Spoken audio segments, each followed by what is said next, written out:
Bonjour à tous. Poursuivons la série sur la composition avec le contraste. Si ce n'est pas encore fait, je vous conseille de regarder tout d'abord les vidéos sur la composition, le cadre, celle sur la Gestalt, mais que cette vidéo soit totalement autonome, n'en reste pas moins la troisième d'une série. Quand vous regardez une image, ce qui saute en premier à l'œil, ce sont les contrastes. Nous allons donc voir ce qu'ils sont et comment s'en servir.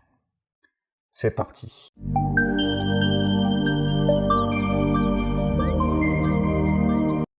Quand on parle de contraste en photographie, on parle des oppositions au sens du terme, pas forcément contraste lumineux, celui qui fait que les zones où le très clair côtoie le très sombre ressortent mieux, donne du relief, mais bien le contraste en tous sens, tel qu'il y a des contraires. Petit, grand, heureux, triste, flou, net, jeune, vieux, ne sont que quelques exemples. Il y en a autant que de cas où l'on peut trouver un mot et son contraire. Expliquer les contrastes, c'est déjà parler de ce qui va suivre. En effet, on ne peut ne pas mettre des contrastes dans sa composition sans engendrer d'autres questions. L'équilibre de ces zones, les tensions dynamiques, la figure et le fond, le rythme, les textures, la répétition, la perspective. Autant de sujets que nous aborderons dans ces prochaines vidéos. Pour bien apprécier tout cela, on va revenir quelques années en arrière, au début du XXe siècle, avec l'école d'architecture et d'art appliqué au Bauhaus. Même si l'école est plus célèbre pour les réalisations d'architecture, nous allons nous intéresser à Johann Itten, enseignant de la couleur et de la forme au Bauhaus. Itten enseignait notamment l'importance des contrastes. On lui doit un ouvrage phare nommé L'art de la couleur, dans lequel il définit 7 contrastes de couleurs. Par contraste, il entendait 7 façons d'accorder les couleurs ou de jouer sur elles. Il demandait à ses élèves d'appréhender tout d'abord le contraste de façon sensitive, puis intellectuelle, et enfin de synthétiser le tout.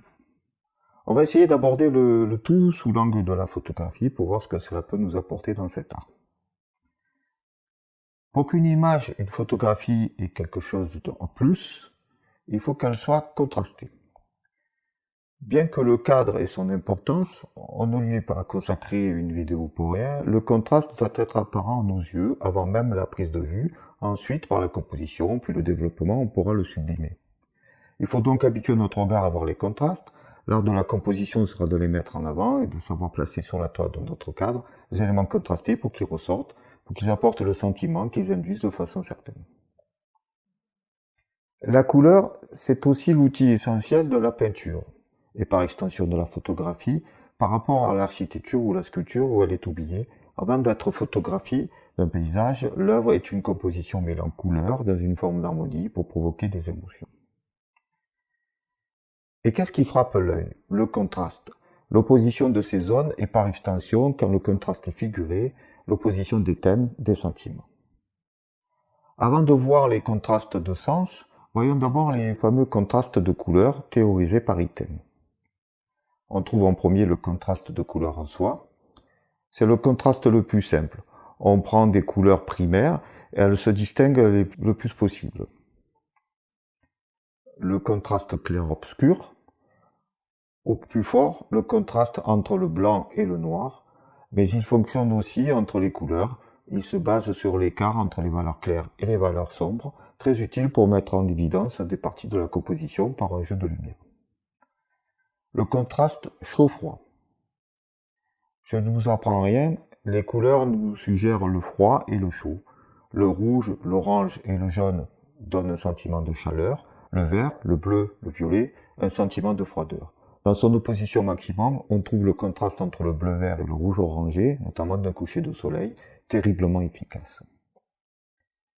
Le contraste des complémentaires. Pour celui-ci, il suffit d'avoir la roue chromatique en tête. Prenez une couleur et trouvez sa complémentaire à l'opposé, on retrouve le contraste bleu-orange d'un coucher de soleil sur la mer. Le contraste simultané.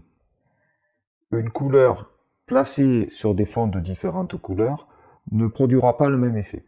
Toutes les couleurs s'influencent réciproquement, la couleur change en fonction de son environnement immédiat. Ça veut dire que la réalité d'une couleur ne sera pas identique à son effet. Le contraste de qualité. Le contraste de qualité consiste à altérer une couleur en lui ajoutant une pointe plus ou moins forte de noir, de blanc ou de sa complémentaire. Le contraste de quantité. Celui-ci est plus un contraste de proportion que de couleur.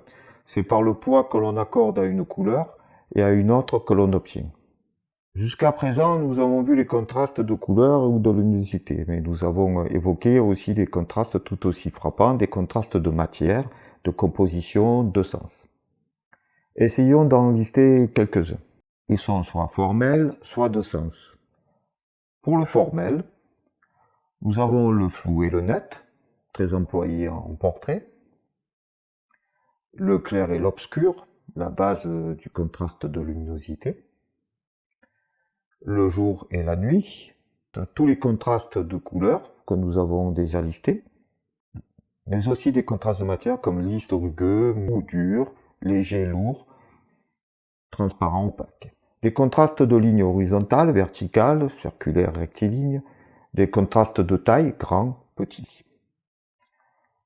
Pour le sens, les contrastes sociaux, riche, pauvre, le contraste temporel, ancien, moderne, jeune, âgé, et le contraste culturel, religieux, humoristique. Vous voyez, tout peut être sujet de contraste, quand on arrive à placer dans sa composition un adjectif et son contraire. Bien entendu, vous pouvez placer plusieurs contrastes dans une même composition, c'est même recommandé. Ici s'arrête la vidéo sur les contrastes, c'est un sujet très vaste, vous pouvez faire pas mal d'idées, développer pas mal d'usages. Je vous invite d'ailleurs à faire ça, de sortir de chez vous, aller prendre des photos et avoir en tête comme ça un contraste que vous voulez mettre en évidence ou vous laisser guider par le moment venu. Exercez-vous, c'est ça le plus important. Sur ce, à la prochaine vidéo. Au revoir.